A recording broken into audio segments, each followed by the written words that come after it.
Hi, Recovery Warriors. This is Melissa Groman. I wanted to spend just a few minutes today talking about what I call a baseline creed. And the reason a baseline creed is so important is because when we are in recovery and we're working with our minds and our hearts and our bodies, and we are dealing with the very difficult reality of food, it's really helpful to know in moments of calm, in moments of tranquility when we have them, what it is we stand for and what it is we believe in.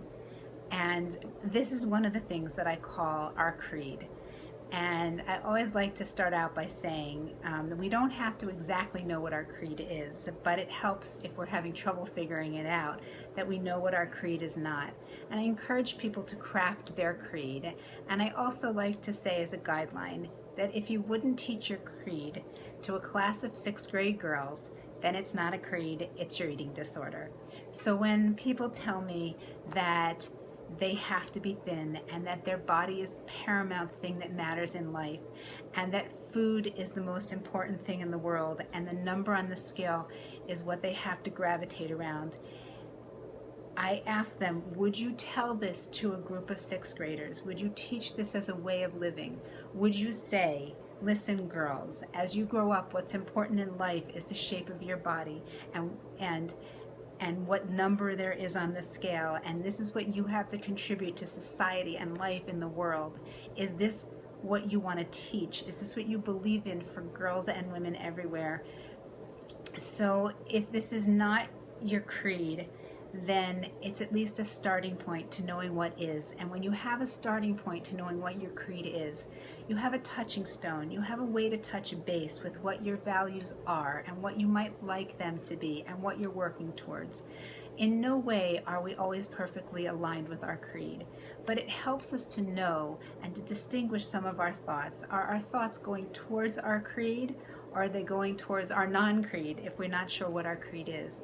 And sometimes our creed can be to live a purposeful life, to have peace, to find meaning in the world, to be giving to others, to be well. There's many possibilities to create, to follow our craft, a lot of good things we can do, and to add value to our lives and to the world. So I wanted to just put out the idea of creed. Not that we should get it perfect, because part of my creed is that it shouldn't ever be perfect, perfectly unperfect. But to have this idea that we continue to craft what it is we stand for, what it is we really believe in, and that'll help us differentiate between the things that go through our mind in the moment that give us bad feelings or frustrate us, and we can help to understand whether what we're thinking is towards how we want to be living and what we believe in, or whether it's going away from that value and that goal. So I encourage everyone to, in their minds, in their hearts, and if you can on paper, to start to craft an idea of what your creed is. What do you believe is worthwhile in the world and valuable? What kind of traits do you value?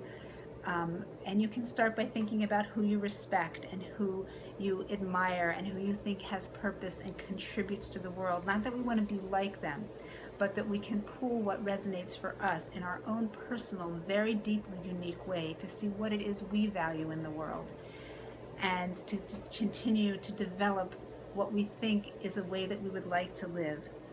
And that in turn helps us to know when we're going towards it or away from it, and when we have our innocent, natural callings and thoughts that might lead us away, it helps us to take note that that isn't where we want to go, and we can gently and lovingly point ourselves back to being more in consonance with who we want to be and be on that path. It's very nice to be with you again today. Please send me all of your thoughts and your feedback. I welcome all of it. Have a blessed day.